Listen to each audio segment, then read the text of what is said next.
Така направена процедурата, че на практика този път се ограничават правата на много български граждани да гласуват. Според това, което пише в закона, удължаването може да бъде не повече от 1 час. Днес специално има огромни опашки пред избирателните секции. Аз самия бях свидетел как страшно много хора се отказват заради опашките.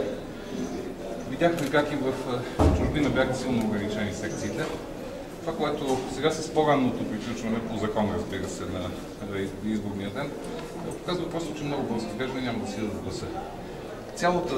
Целият този хаос в изборите, тежка процедура, която създават управляващите, в крайна сметка води до това по-малко хора да могат да гласуват. Мисля, че това в никакъв случай. Тежката процедура и сложните бюлетини ли? Или изборите 2 в 1? Не, изборите 2 в 1 и друго сте правили. Изборите 2 в 1 такова нещо не е било. Нито е имало такива опашки, нито е имало ограничения за удължаване на изборния ден, нито е имало толкова ограничения на възможността на българските граждани да гласуват. Само като вземем тези огромни метър и нещо бюлетини, си представяме какво е. Просто така беше направена процедурата, че да се затруднат максимално гражданите.